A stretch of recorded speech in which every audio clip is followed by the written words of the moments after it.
안녕하세요. 성공예감 이대호입니다.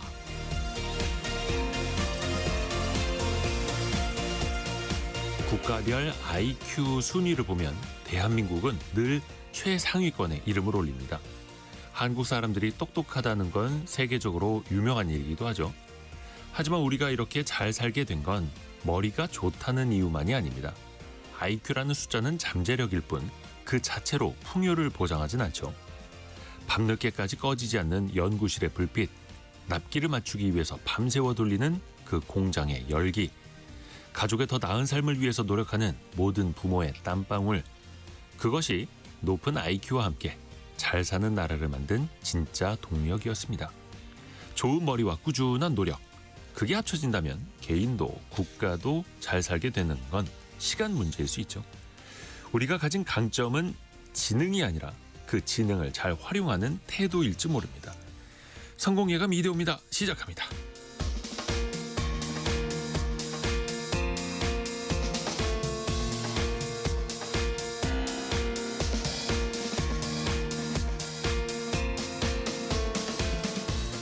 안녕하세요. 이대호입니다. 1월 9일 금요일 아침, 오늘도 성공예감 이대호입니다를 선택해 주셔서 감사합니다. 임성택 님이 오늘 아침은 코끝이 쨍함을 느낄 수 있는 추운 아침입니다라고 보내주셨네요. 어제보다 조금 기온이 올라가기는 했습니다만 여전히 춥죠. 이동희 님에게는 오늘은 불금이라고 하시네요. 오늘도 함께해 주셔서 감사합니다. 오늘은 또 원탁의 기자들과도 함께 하실 수 있는데요. 삼성전자가 지난해 4분기 영업이익만 20조 원을 거뒀다고 하죠. 사상 최대 실적이고 세계를 깜짝 놀라게 하고 있는데요. 국내외 할 것 없이 증권사에서 실적 전망치 마치 높이기 경쟁이라고 하듯이 그 숫자를 높여서 전망치를 내놓고 있습니다. 반도체 시장의 진짜 큰 슈퍼사이클, 혹시나 변수는 없을지 같이 한번 또 이야기를 나눠보시죠. 그리고 이재명 대통령이 이 금리를 보고 잔인하다고 지적을 했었는데요. 15.9%였던 정책 대출금리가 더 낮아집니다. 취약층 또 서민들의 부담을 줄이기 위한 대책이라고 하는데 따져봐야 할 문제도 있죠. 포용금융, 과연 포용금융은 어디까지 안아줘야 할 것인가, 여러분의 생각도 필요합니다. 경제상식 퀴즈 나갑니다. 경제상식 퀴즈, 참 저도 이거 타보고 싶은데 테슬라가 참 이거 앞서고 있죠. 테슬라 CEO인 일론 머스크가 최근에 엔비디아를 향해서 한마디 했습니다. 엔비디아도 이 기술로 이제 추격을 하겠다, 다른 자동차 업체들과 협업을 하겠다라고 밝혔는데 테슬라처럼 따라오려면 5, 6년 이상 걸릴 수 있다. 99%까지는 따라와도 마지막 1%가 진짜 힘든 거다. 이런 뉘앙스였죠. 엔비디아, 테슬라, 현대차도 최근에 마찬가지고요. 많은 완성차 업체들이 이것의 완성도를 높이기 위해서 경쟁하거나 또 협력을 택하고 있기도 합니다. 차량이 사람의 개입 없이 스스로 주변 환경을 인식하고 운전하는 첨단 주행을 뭐라고 할까요? 4글자 정답 보내주시면 됩니다. 그리고 참고로 정정자님이 전기차는 아니고요. 이걸 하려면 전기차가 또 필수라고 하죠. 참고로 그 KBS 콩으로 당첨되신 분들은 저희가 전화번호나 개인정보가 없기 때문에 연락처를 좀 홈페이지에다 올려달라고 말씀을 드렸는데요. 성공예감 이대호입니다 홈페이지 선물방, 거기에 비공개 글로 이제 비밀번호 쓰셔서 달아주셔야 개인정보를 이제 지킬 수가 있고요. 간혹 KBS 콩 그 채팅창으로 개인정보 올려주신 분들 계시는데 그러시면 안 됩니다. 이 개인정보 소중한 거기 때문에요. 성공예감 이대호입니다 그 홈페이지에 오시면 선물방이라는 그 게시판이 있습니다. 자, 오늘의 정답은 4글자. 진짜 자동차가 되려면 이렇게 움직여야 한다라고 하죠. 짧은 문자 50원, 긴 문자 100원이 드는 샵 9730, 그리고 KBS 콩이 열려 있고요. 추첨을 통해서도 선물을 보내드립니다. KBS 콩 유튜브로 통해서 언제든지 다시 듣고 다시 보실 수도 있고요. 성공예감 이대호입니다. 자주 검색하시면 성공이 가까워집니다.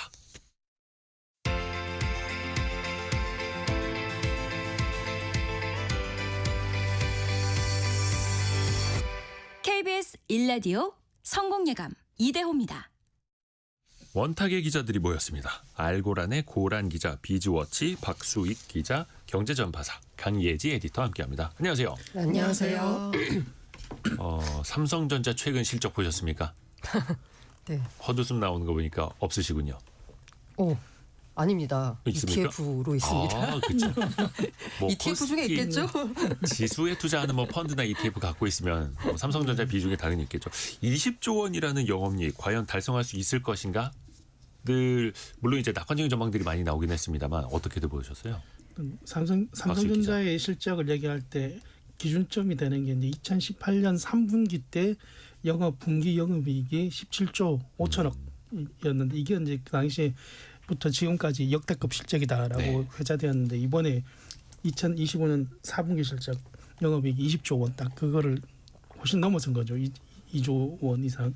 그리고 시장 예상치도 좀 많이 넘어졌고 이게 뭐 삼성전자가 어제 사업부별로 실적을 공개를 하지는 않았지만 당연히 시장에서 예상하듯이 이제 반도체 부분이 이끌었다라고 하고 그 반도체 부분의 실적이 이끈 요인이 바로 최근에 이제 범용 메모리 가격이 굉장히 좀 부르는 게 값이다라고 할 정도로 비싸지고 그게 삼성전자 실적을 이끌었다 이렇게 나오고 있습니다.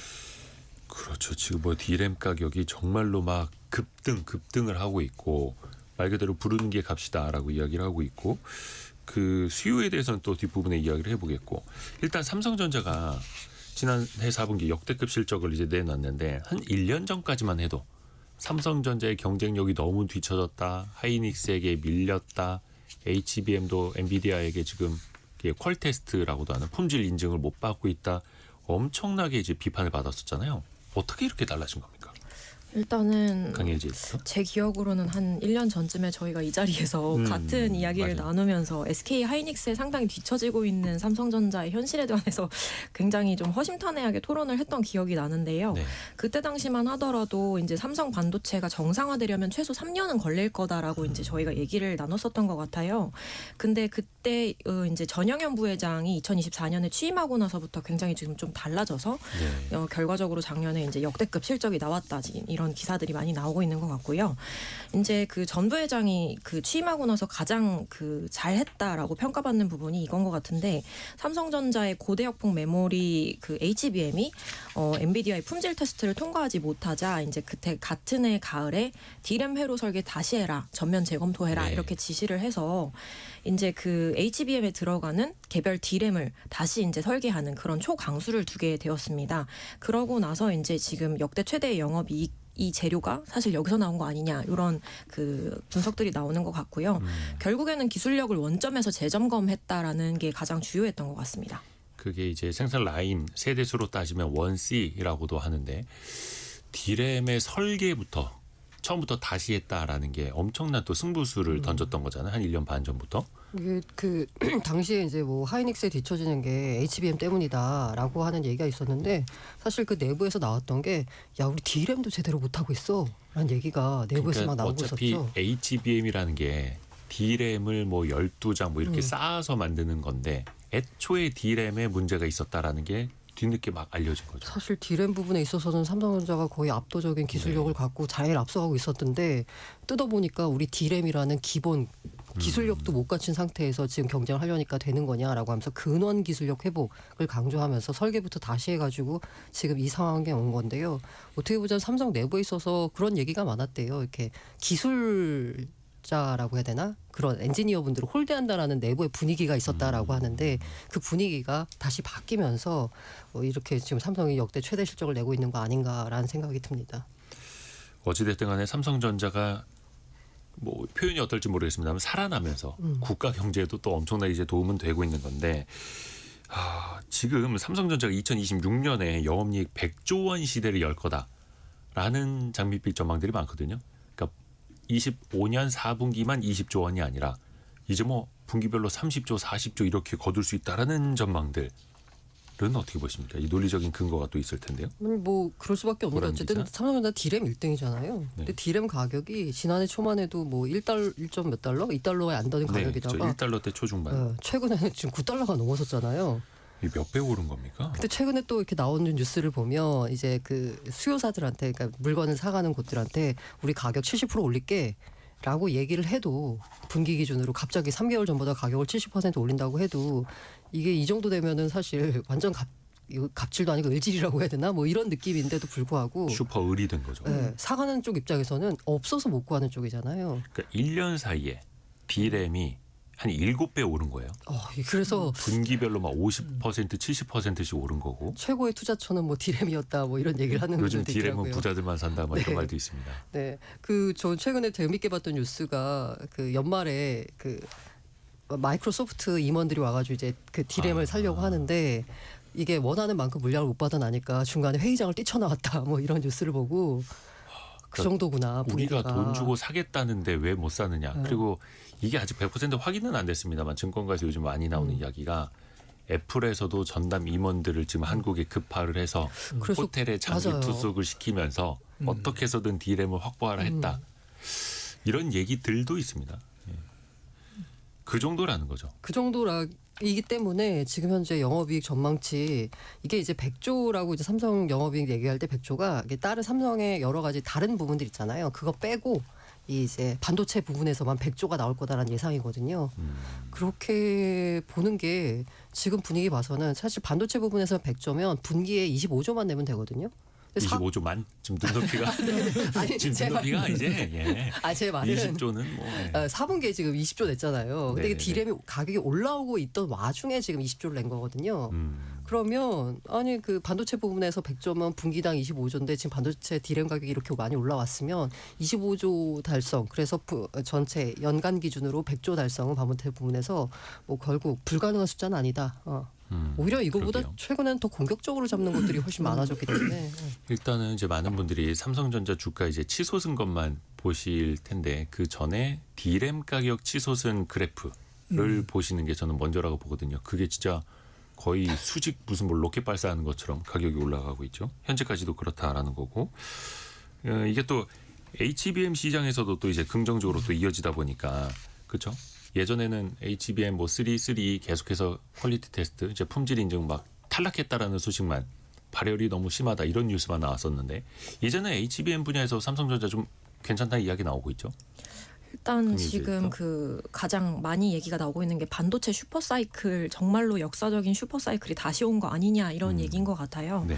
그래서 2018년하고 2025년을 많이 비교를 하시는 것 같은데 그때 당시에 이제 메모리 수요를 끌어올렸던 거는 이제 스마트폰 고사양화, 뭐 클라우드 기업들이 서버 증설하는 이런 내용들이었는데 지금 현재 진행형인 내용들은 구글이나 마이크로소프트, 뭐 메타 같은 빅테크들이 AI 데이터 센터 같은 인프라에다가 이제 대대적으로 투자를 확대하면서 수요를 이끌고 있다라는 거고요. 이제 앞서서 말씀 많이 하셨지만 한마디로 없어서 못 판다라는 내용이 이제 나오고 있는 것 같고. 삼성전자가 가지고 있는 강점은 이런 건 것 같아요. 고대역폭 메모리를 계속 하고 있었고 지금 올해부터 6세대가 이제 양산되는 본격적인 해로 이제 지목이 되고 있는데요. 이쪽 시장에서도 이제 괜찮은 걸 낼 걸로 지금 기대가 되어지고 있고 이제 지금 기존에 하고 있었던 범용 디램이라든가 낸드 플래시 가격 상승하면서 수요가 높아지는 것도 같이 이제 그 수혜를 입을 수 있다. 이런 부분들이 이제 좀 긍정적인 것으로 보이고요. 그리고 삼성전자 최근에 그러면 어떤 수주 실적을 냈나 좀 찾아봤더니 네. 고객사가 좀 확실히 다변화되고 이제 포트폴리오가 좀 이제 다변화되는 뭐 그런 긍정적인 성과들이 있었더라고요. 지금 CS 발로 나온 이제 소식이 뭐냐면 그 퀄컴 미국의 반도체 설계하는 기업이 삼성전자와 2나노칩 위탁 생산을 논의 중이다. 그리고 조만간에 상용화를 목표로 설계 작업도 끝낸 상태다라는 워딩이 그냥 정말로 나왔어요. 이 대표가 직접 얘기한 내용들이고요. 이거 외에도 사실 그 TSMC 세계 파운드리 시장 점유율 70% 가지고 있는 이 회사도 사실 퀄컴이나 이런 쪽으로 이제 가격이라든가 이런 어떤 그 경쟁력을 너무 갖고 있다 보니까 퀄컴 입장에서도 공급망을 다변화하는 내용이 이제 그 전략에 포함이 되면서 삼성전자 쪽으로 컨택을 한 걸로 보이고요. 이외에도 5세대 고객사의 엔비디아와 AMD, 브로드컴 들어가 있고 6세대에 지금 가장 이제 주목받고 있는 엔비디아의 루빈 이쪽으로 이제 들어갈 것도 기대가 되고 있는데 이 품질 테스트를 이달에 통과해서 1, 2분기 중에 양산을 할 것까지도 예상이 된다고 합니다.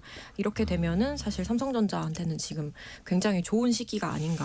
라는 생각이 듭니다. 그러니까 HBM 전방 시장 좋은 것뿐만 아니라 그 동안에 그 많이 부진했던 반도체 위탁 생산, 파운드리까지도 애플, 테슬라 또 예전에 떠났던 고객 퀄컴까지 또 다시 맞이하는 어떻게 이렇게 참 좋은 일이 계속 들릴 수 있을까라고 또 생각이 들 정도로. 근데 아까 정진관님이 여기저기에서 긍정적인 이야기 들릴 때는 조심해야 할 때라는데 이렇게 보내셨고 이게 또 이제 반도체는 어쩔 수 없이 사이클이 있는 산업입니다.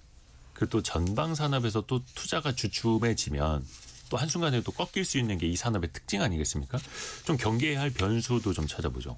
그러니까 우리가 박수 기자. 예. 죄송합니다. 시장을 실적 이런 것을 바라볼 때 이게 아무리 죄송합니다.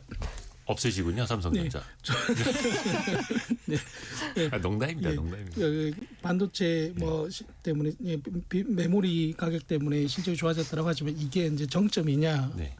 실적이 좋아도 정점이었다 그러면 이제 주가는 오히려 좀 거꾸로 가는 경향이 있고 또 이게 이제 지속 가능한지가 중요한 건데 말씀하셨듯이 지금 반도체는 메모리 산업이라는 게 어쩔 수 없이 사이클을 타는 산업이기는 한데 지금 이제 많은 분들이 얘기를 하시는 거는 과거에는 뭐 어떤 스마트폰이라든지 PC 같은 것들이 메모리 이 분야를 이끌었다면 지금은 AI 인공지능 데이터 센터가 주된 어떤 시장을 이끄는 그런 변수기 때문에 또 이 데이터 센터의 경쟁이라는 게 하루아침에 꺼지지는 않는다.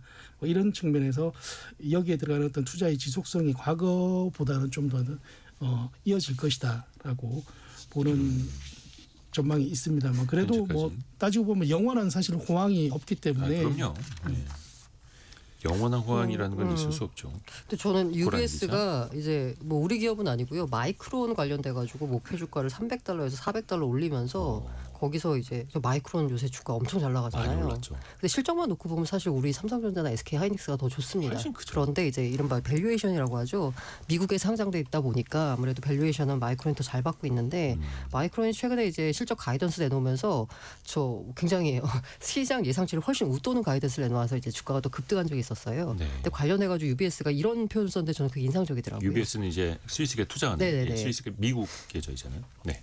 고객사들이 과거에는 메모리 칩을 그저 상품 자산으로 봤지만 이제는 AI 분석에 전략적 자산으로 새롭게 인식하고 있다. 그러니까 자산의 성격 자체가 바뀌었다는 거예요. 이게 왜 많이들 반도체 D램을 상품 뭐 커머더티다 이렇게 전문가들이 표현을 하는데 잠깐 좀 부연을 해드리면 우리가 D램은 삼성 거 사든 마이크론 거 사든 하이닉스 거 사든 용산에서 사든 어디서 사든 그냥 PC에다 똑같이 규격화돼 사도 있죠.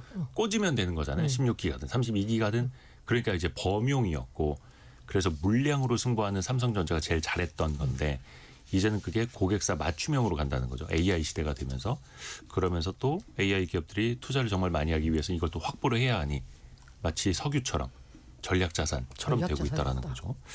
그 정도로 이제 중요도가 높아지니까 주가 측면에서 보면은 실적만 잘 나오는 게 아니라 밸류에이션을 더 높이 받으면서 또 올라갈 수도 있다라는 건데 재밌는 게 그래 한국 반도체 기업에 좀 냉소적이던 외국계 증권사들이 요즘엔 더 긍정적으로 본다면서요.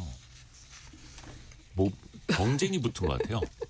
실제 영업이익 올해 전망을 보면 아까 우리가 100조 얘기를 했지만 외국계 특히 CT 같은 건 150조 이런 얘기를 하고 USB 노무라도 130조 반면에 이제 국내 증권사들은 한 120조 원대 그나마 좀 보수적으로 하고 있습니다. 야, 근데 120조 원만 해도 예전에 진짜 삼성전자 한창 잘 나가던 시절에 2배의 영업이익 가까운 겁니다. 목표 주가는 맥쿼리가 최근에 가장 높이 내놨죠. 24만 원.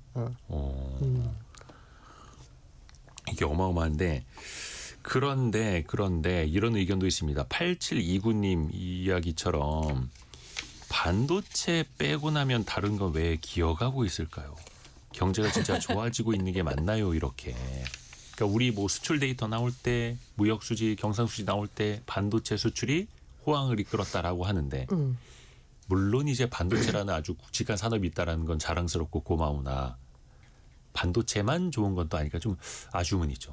증시에서도 마찬가지고. 그 뭐 앞서 이제 오늘 뉴스가 나온 것도 11월 경상수지가 122억 달러 흑자가 나왔는데 여기에 어쨌든 반도체가 가장 기여를 크게 했고요. 그래서 11월만 놓고 보면 역대 최대 경상수지 흑자를 달성했다는 건데 그 왜 그 지난해 말에 그 NH투자증권이 303만 개 정도 고객 계좌를 분석을 했어요. 그랬더니 그 계좌를 딱 열어봤더니 손실을 보고 있는 계좌가 43%였다는 거예요. 네. 코스피 지수가 76% 올랐거든요, 지난해. 근데 고객 계좌 중 43%는 손실 중이었다. 왜 손실일까를 봤더니 그 옛날에 한창 이게 동학개미 운동 뭐 이래 가지고 이제 시장에 들어왔던 분들이 그때 물렸던 종목을 그대로 들고 있는 거예요. 근데 그때 만약에 삼성전자에 물렸으면 다 탈출하셨겠죠. 그런데 그때 물렸던 일부 대표적으로 뭐 이거 뭐 폄하는 아니지만 카카오 같은 종목들 있잖아요. 당시에 상당히 인기가 많았는데 그 이후로 주가가 회복이 못했잖아요. 근데 그런 분들이 있어서 오히려 이 사상 최대치 그 코스피가 달성하고 있는 와중에도 그 과실을 누리지 못하고 있는 개인 투자자가 많다는 건데. 그러면 앞으로는 그러면 그런 소외된 종목으로 조금 뭐 순환매가 돌까 아니면 이게 주도주가 계속 갈까를 보자면 사실 주가라고 하는 거는 이 회사가 얼마나 돈을 잘 버느냐는 거고 주가 지수는 이런 회사들의 영업이익의 총 합이라고도 볼 수 있잖아요. 네. 물론 일시적으로는 수급에 따라서 달라지지만 제가 증권사 리포트 보면서 인상적이었던 게 뭐냐면 반도체만 간다. 야 이거 너무 양극화가 집중화돼 있는 거 아니냐라고 하는데 실제로 현재 지금 보자면 반도체가 코스피 2위에서 차지하는 비중이 42%래요. 이익에서. 그런데 시가총액 비중을 보자면 38%. 그러니까 주가가 오히려 이익 대비 더 못 올랐다라는 거예요. 그렇죠. 그러니까 기대감만으로 오른 게 아니라 우리가 실적이라는 숫자를 보면서 또 어마어마하게 높아지는 DRAM 가격을 보면서 주가가 올랐기 때문에 내실이 분명히 또 있다는 거죠. 근데 이제 증시 측면에서 보면은 그 김은희님 다른 주식 다 팔아서 삼성 사야 되는 거 아닌가 이렇게 보내주셨는데 이제 막 포모 현상이라고 하죠. 나만 없는 것 같고 나만 좀 소외될 것 같은 불안감까지. 근데 또 그럴 때 조심하셔야 됩니다. 이게 또 다 쏠려서는 안 되는데. 근데 또 증시는 또 쏠림의 역사이기도 하고요. 이제 그 코스피가 오늘 조금 이제 조정을 받아서 코스피가 4,506포인트까지 한 1% 좀 조정받고 있는데 5,000선까지 사실상 한 10% 정도밖에 안 남았고 삼성전자의 목표 주가도 또 높아지고 있고 증시 전반적으로 좀 긍정적인 전망들 나오고 있는데 반대로 국민연금 같은 경우에는 우리나라 주가 지수나 삼성전자 주가 많이 오를수록 국내 주식 비중이 원래 보유하려던 계획보다 더 높아지는 거잖아요. 그러면 이 물량 또 나올 수도 있다 이런 염려들이 있던데요. 지금 국민연금이 이제 딜레마 아닌 딜레마에 갇혀 있는데 올해 보유 가능한 최대 국내 주식 비중이 한 19.4% 정도입니다. 네. 근데 이제 이걸 넘게 되면 주식을 매도해서 비중 조절을 해야 하는데요. 지금 코스피가 계속 강세인데 주식을 팔게 되면 코스피 상승률만큼 못 누리게 되는 문제가 이제 또 생기겠죠. 근데 작년에 연간 그 국민연금이 낸 수익률이 20% 잠정치로 20% 정도인데 국내 주식 수익률이 말씀하신 것처럼 78% 정도로 굉장히 큰 기여를 했고 같은 기간에 이제 해외 주식이 한 25% 정도니까 사실 국내 주식이 효자 역할을 한 거예요. 근데 올해 랠리가 사실은 더 기대가 되는 상황이란 말이죠. 뭐 반도체 슈퍼사이클이라든가 뭐 조선 방산 원자력과 같은 기업들의 어닝 서프라이즈, 뭐 그리고 지금 정부가 추진하고 있는 주주 환원이나 지배구조 개선 정책, 뭐 이런 것들 여러 가지가 있어서 좀 좋은 상황인데 국민연금이 사실 팔 수밖에 없는 그런 상황이 있고요. 또 국민연금이 팔게 되면 개인 투자자들 심리에도 악영향을 끼칠 수가 있습니다. 네. 또 지금 이런 것들을 이제 어떻게 할 거냐 논의를 좀 내부적으로 하고 있는 걸로 알려지고 있고요. 지금 국내 주식을 그럼 어떻게 할 거냐 여부가 5월에 결정된다 이렇게 지금 기사가 나오고 있는데 기금운용위원회가 4월에 국제통화기금 IMF 세계 경제 전망 보고서를 보고 이제 비중을 결정하게 돼요. 근데 지금 하나 변수로 이제 계속 나오는 것들이 뭐냐면 연금 개혁 그리고 이제 그 정부나 국민연금공단 그리고 보건복지부 쪽에서도 국내 주식 비중 확대에 더해야 되는 거 아니냐 연금이 뭐 이런 것들이 있어서 이제 그 윗선에서 이제 투자 지침을 변경하는 뭐 그런 내용까지 이제 적극적으로 좀 보는 걸로 알려져서 이런 그렇죠. 부분을 네. 이거 뭐 이재명 대통령도 이야기를 했었습니다만 뭐 하여튼간 외부의 시선 목소리 때문이 아니라 딱 절대적으로 봐서 국내 증시의 성장 가능성, 국내 기업들의 실적 성장 가능성이 더 좋아 보인다면 비중을 또 늘려가고 이런 게 또 필요하겠죠. 또 자체적으로 이제 판단을 해야겠습니다만 4417님 삼성전자 주가 오르는 것도 좋은데 중소형주 소외가 너무 심하네요. 그렇죠. 요즘에 보면요, 그 여의도에 있는 펀드 매니저들도 그 비중 따라가기 위해서 시장 수익률 따라가기 위해서 본인이 참 스터디 많이 해놨던 그 알짜 중소형주 팔고 삼성전자 하이닉스 따라가고 있다 이런 그러니까 자기들 스스로 자주 섞인 이야기들을 많이 하더라고요. 어쩔 수가 없다고 또 이게 또 증시에서도 현실이고요. 저희가 이제 두 번째 이슈 넘어가기 전에 경제상식 퀴즈 한 번 더 내드릴게요. 자, 정답은 네 글자입니다. 운전자의 개입 없이 차량이 스스로 주변을 파악하고 주행하는 기술. 뭐라고 할까요? 그 네 글자입니다. 카메라가 정말 많이 달려 있습니다. 그래서 사람의 눈처럼 이제 앞을 보는 거죠. AI 칩으로 정말로 빠르게 계산을 하고 빠르게도 통신도 하고 빛을 탐지하는 라이더 그리고 주파수를 쏘는 뭐 레이더 뭐 여러 가지 장치들이 또 필요하기도 한데요. 7710님이 딸이 미국에 있는데 혼자서 이동할 일이 있을 때 자주 이걸 이용한다 합니다. 10대 후반 여성이 안전하고 마음 편하게 이동할 수 있는 수단이라고 표현하더군요. 라고. 음악도 틀어준대요. 라고. 야, 서비스가 좋아지고 있네요. 그리고 3602님 정답 4글자 맞춰주셨고요. 선물 주세요. 지쳤어요. 아니, 더 지치시기 전에 보내드리겠습니다. 근데 이 선물이 갈 때까지 좀 시간이 걸린다고 합니다. 그리고 9919님 이것이 보편화되면 음주나 조작 실수로 인해서 인명피해가 많이 줄어들었으면 좋겠습니다. 이렇게도 보내주셨고요. 0618님 요즘에 이거 믿고 운전 소홀히 하다가 사고도 많이 나고 있어요. 라고 지적해 주셨는데 맞습니다. 지금 이게 4단계, 5단계의 완벽한 이것이 아니기 때문에 지금은 운전자 보조수단에 불과합니다. 해서 전방주시, 핸들 잡는 거는 필수죠. 자, 그 정답 4글자 보내주시면 됩니다. 짧은 문자 50원, 긴 문자 100원이 드는 샵 9730 그리고 KBS 콩이 열려 있습니다.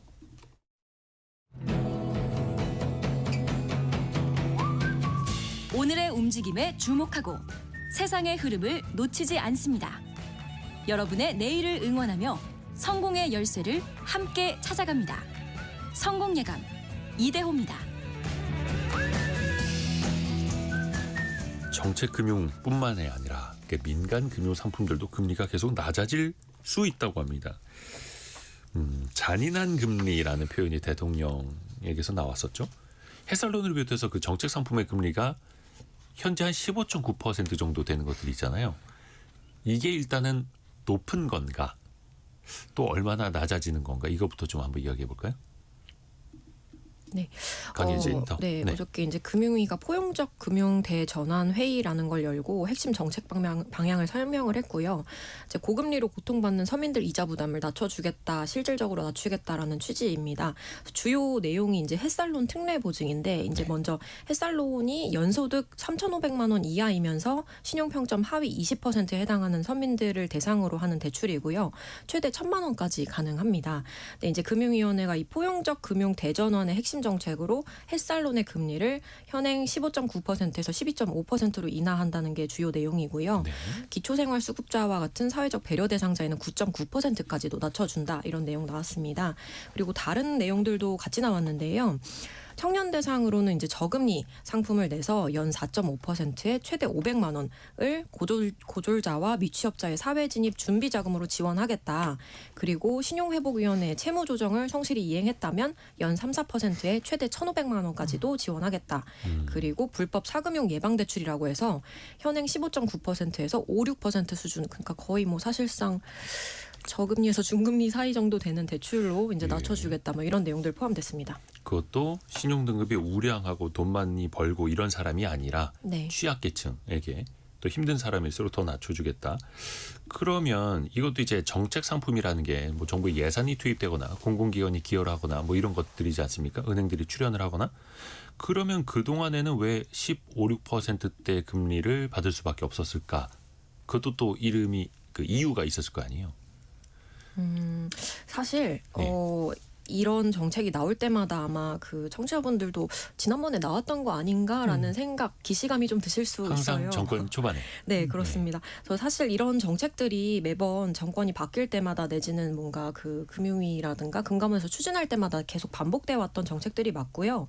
햇살론 1호 개편이라고 해서 2021년에 법정 최고금리가 연 24%에서 20%로 떨어지면서 정책 상품이었던 햇살론 1치를 17.9%였는데 15.9%로 내리고 명칭도 햇살론 1호로 변경을 했었습니다. 네. 그러니까 사실은 1호에서 이번엔 뭐 1, 2로 바뀌게 되는 뭐 그런 수순을 밟게 되는 거고요. 뭐 사실 뭐 금리가 높고 낮고 이런 거는 신용 체계에 따라서 제 그 말씀하신 것처럼 소득이라든가 자산이라든가 그동안 얼마나 잘 성실히 갚았느냐 이런 거에 따라서 점수가 매겨지고 이렇게 가는 것이 맞기는 한데 이런 상품은 정책 금융 상품이어서 좀 특별한 점도 없지 않아 있고요. 그다음에 이제 정부에서 아무래도 정권이 바뀔 때마다 내놓는 성격인 것도 맞다고 볼 수 있을 것 같습니다. 근데 결국에는 신용도가 낮으신 분들에게 금리를 높여서 받았다라는 건 그분들이 빚을 제대로 못 갚을 확률이 있었기 때문에 여러 가지 이제 비용들이 거기에 반영이 됐던 거잖아요. 그러면 그렇죠. 금리를 내려준다라고 하면 그 비용을 누군가는 내야 한다는 건데. 재원은 어디서 나옵니까? 맞습니다. 기존에 이제 15%라는 그 최종적인 금리 안에는 말씀하셨듯이 일반적인 금리가 있고 약간 위험 부담 성격의 그런 보증료가 좀 들어 있기 때문에 그렇게 됐던 것이고, 지금 이제 햇살론의 금리를 다시 12%대로 낮춰준다. 그리고 사회적 배려 대상자는 9% 한 자릿수까지 낮춰준다라는 것은 그만큼은 뭐 이제 다른 쪽에서 부담을 해야 되는 것이죠. 그게 이제 뭐 정부가 세금으로 부담할 것이냐, 금융권이 이제 할 것이냐. 지금의 이제 얘기는 금융권의 어떤 출연을 확대하는, 기금을 좀 확대하는 방식으로 이제 충당을 한다, 이렇게 나오기 때문에 네.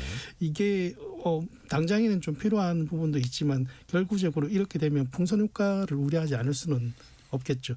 금융권이 여기서 이제 어떤 부담을 더 하다 보면 다른 또 대출에서의 그런 어떤 성과를 더 내야 되는 측면이 있게 되고, 그러면 결국에는 좀 이게 조삼모사가 아니냐라는 비판도 좀 나올 수가 있고요. 조금 전에 유솔님께서 소상공인 정책자금 대출도 그 신청 오픈됐는데 신청자가 몰려서 계속 오류나네요. 나흘째 신청을 못해서 이렇게. 그러니까 정말 많이 필요하신 분들이 있다라는 거죠. 그만큼의 수요도 있고, 사실은 또 금융이 돈에는 피가 흐르지 않는다고는 합니다만 또 따뜻한 금융이 또 필요하니까 우리 사회가 이제 그래야지 또 돌아갈 수 있는 부분도 있습니다만, 이게 5대 금융지주가 5년간 70조 원을 지원하기로 했어요. 물론 이거 다 그냥 드리는 건 아니고 이거 뭐 대출의 재원 이런 거 다 합쳐서 하겠습니다만. 그래서 5년간 70조 금융 취약계층 재기를 돕는 포용 금융에 투입하기로 했고요. 네. 세이마 홀씨 대출 공급 규모 올해 4조인데 28년까지 6조 원으로 늘리기로 했고요. 인터넷 전문은행은 중저신용자 대출 목표 비중 35%까지 늘리기로 했고요. 그러면 은행은 이걸 그냥 하냐? 아닙니다. 은행이라고 하는 건 대표적인 라이선스 산업이잖아요. 네. 정부가 면허를 줘야지 할 수 있는 그렇죠. 사업이에요. 그러다 보니까 정부의 어떤 정책적인 입김이 세게 작용을 합니다. 그래서 금융위원회가 만약에 은행권이 포용금융을 하는데 실적을 평가를 합니다. 네. 이걸 해가지고 만약에 실적이 안 좋다. 이제 서민금융 출연율 차등화합니다. 성과가 미흡하면 페널티도 부과하겠다라고 이렇게 뭔가 경고를 했습니다. 그러니까 알아서 지금 돈 잘 내놔라 이런 거거든요.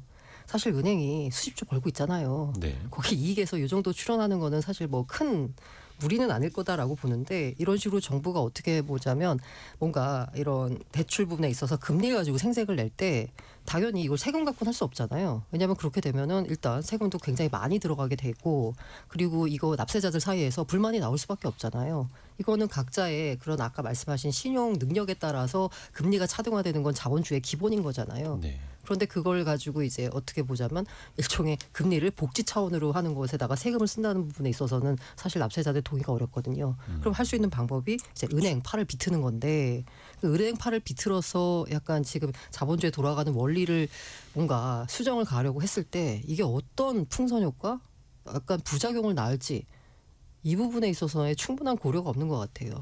근데 이제 팔을 비튼다는 표현 언론에서도 참 많이 씁니다만, 팔이 비틀어도 그 팔뚝이 엄청 또 근육질이에요.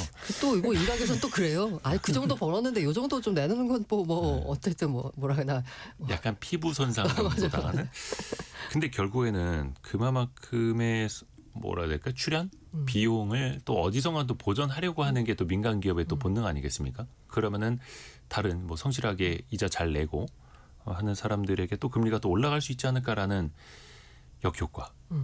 우려가 있는 것도 사실이고. 저는 그런 역효과 우려 있는데, 앞서 말씀드린 은행이 워낙 이제 돈을 잘 벌고 있어가지고 그 네. 부분에 있어서는 좀 그냥 사회공헌 한다 치자 약간 그런 느낌이긴 해요. 이게 은행 입장에서 보자면 뭐 조금 불합리할 수도 있겠지만, 근데 제가 더 걱정되는 건 이런 식의 뭔가 저신용자의 금리가 오히려 더 낮은 상황, 그리고 일종의 어떻게 보자면 성실하게 경제 활동을 한 사람 입장에서는 뭐 퍼주는 거 아니야 라는 느낌이 주는 거 있잖아요.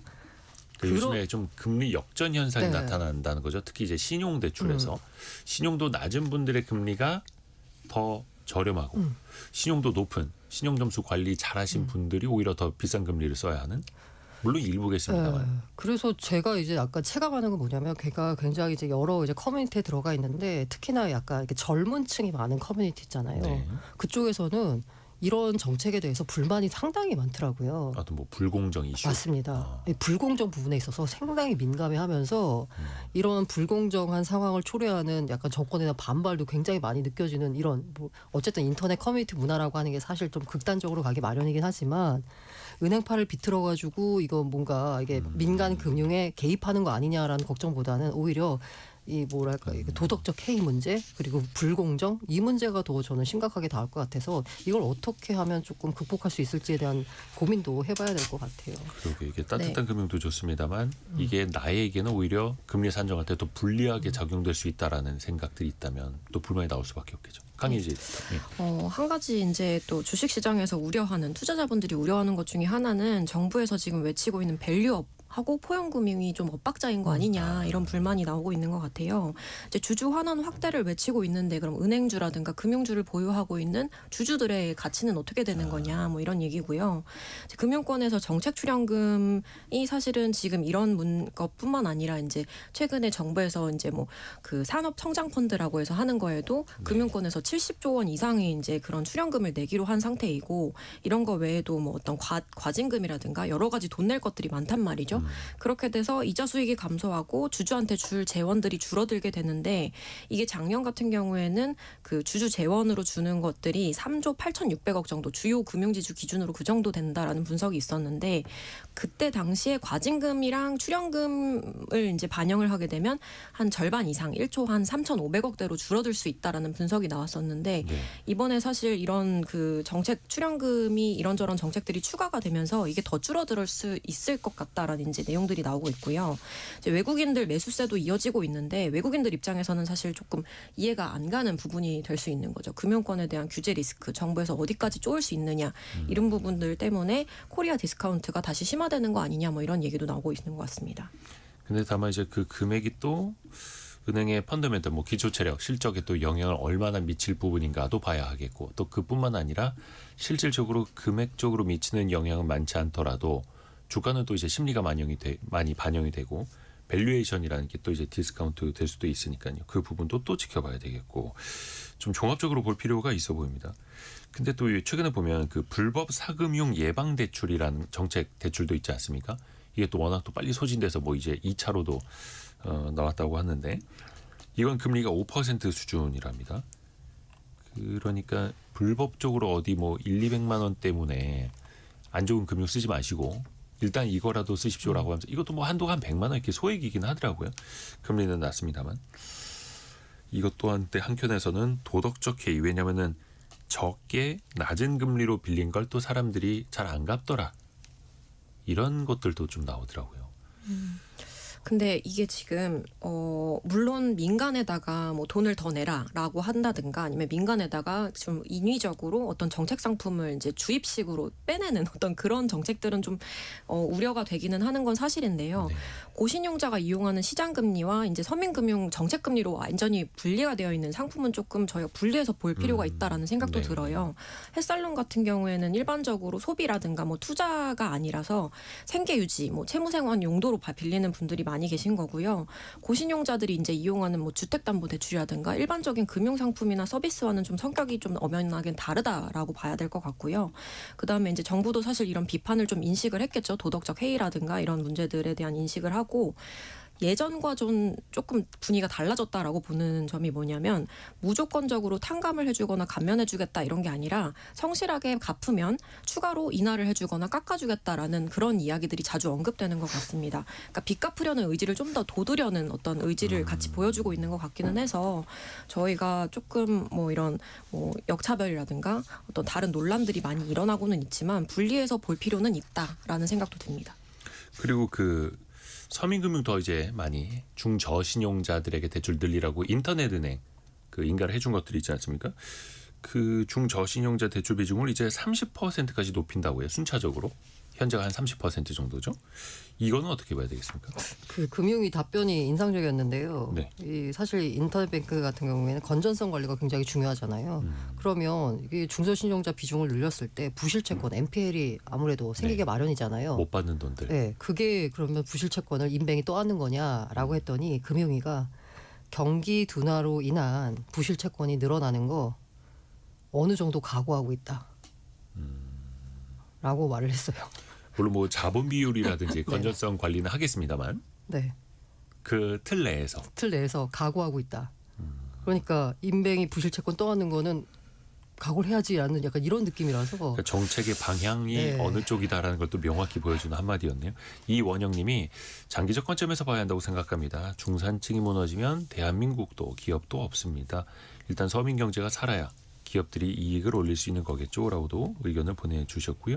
그래서 또 다양한 의견 또 여러분과 함께하는 그 원탁의 기자들이었고요. 오늘은 알고란의 고란 기자, 비즈워치 박수익 기자, 경제전파사 강예지 에디터였습니다. 고맙습니다. 네, 감사합니다.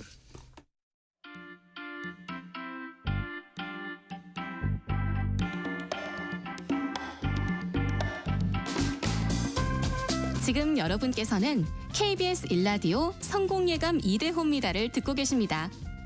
프로그램에 참여하신 청취자 여러분께는 추첨을 통해 아름다운 식탁 창조 주비푸드에서 뿌리 담은 리얼 생와사비를, 쉽고 빠른 판촉물 제작 시너지 기프트에서 고속충전 마우스패드를, 그리고 성공예감에서 준비한 커피 쿠폰을 보내드립니다.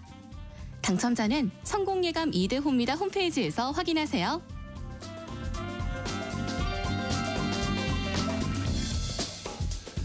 박영은 님이 경제상식 퀴즈 보내주시면서 2번 쓰면 확률이 높아지나라고 올려주셨는데 제가 채팅창을 다 보고 있습니다. 예, 다 보고 있습니다. 그 수백 개를 다 읽지는 못합니다만 그래서 자주 글 써주시는 분들은 또 눈에 자주 들어오기도 합니다. 아, 지금 대학별로 정시 모집 한창이라고 해요.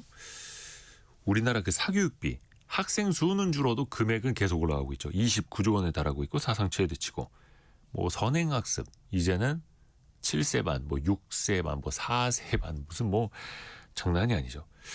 입시 컨설턴트라는 그 직업도 되게 중요하다고 하는데요. 직업의 세계 시간에 이분들 한번 만나보시죠. 한경 비즈니스 강홍민 기자와 함께합니다. 안녕하세요. 안녕하세요. 입시 컨설턴트. 예전에 스카이캐슬이라는 그 드라마 있었잖아요. 네. 거기서 씨앵님. 선생님. 네, 저만 믿으셔야 됩니다. 그런 분들이에요. 아, 스카이캐슬에 나오는 건 이제 뭐 과외 선생님, 네. 뭐 그런 캐릭터로 기억을 하는데 드라마에서 나오는 캐릭터가 이제 시키는 대로 다 하면 명문 의대에 갈 수 있다.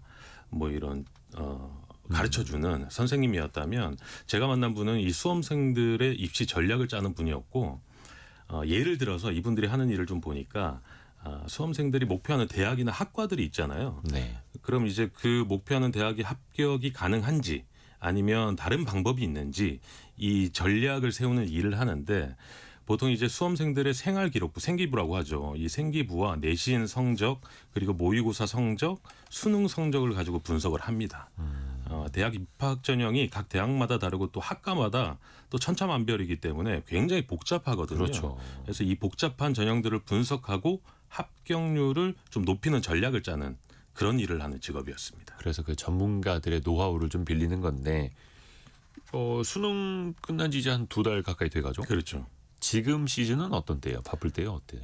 정확히 얘기하면 지난달 31일, 12월 31일에 정시 모집이 마감이 됐기 때문에 네. 이제 바쁜 시즌은 좀 끝났는데 이 직업이 시기에 따라서 성수기, 비수기가 그 편차가 굉장히 컸습니다.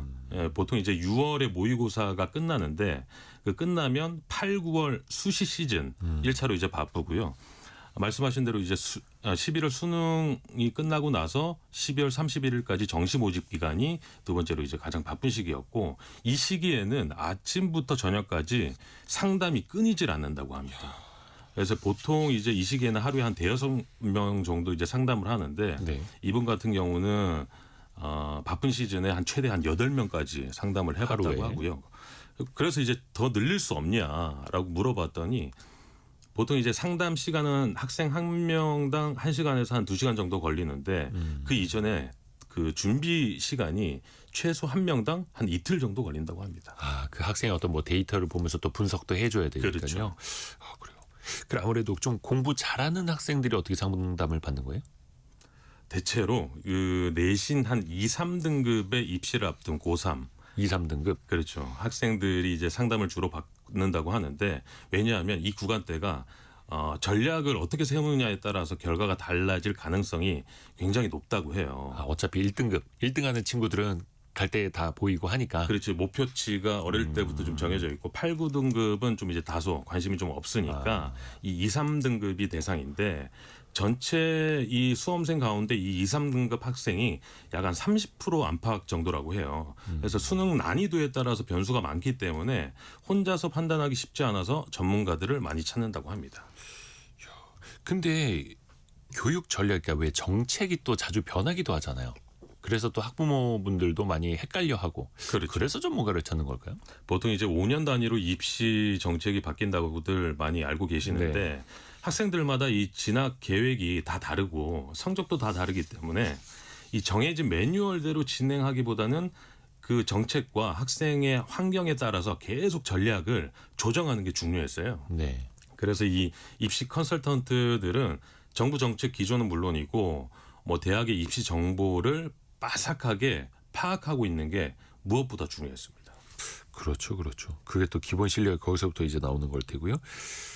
윤선호님이 선행이 아니라 현행만 해도 하나의 학원비가 100만 원 가까이 듭니다. 이게 맞는 건가요? 이렇게도 그렇죠. 보내주셨고, 근데 학원비도 비싼데다가 또 상담비까지도 이거 뭐 비쌀 것 같은데 사교육을 너무 조장하는 거 아니냐 이런 비판들도 좀 받지 않을까요? 사실 뭐 이야기를 들어보니까 사교육을 조장하는 분위기가 분명 좀 있었어요. 그래서 이제 교육 당국에서도 불법 상담을 단속은 하지만 현장을 잡기가 좀 어려운 게 현실이었고 올해는 특히나 이제 불수능 여파로 컨설팅 수요가 굉장히 많았다고 합니다.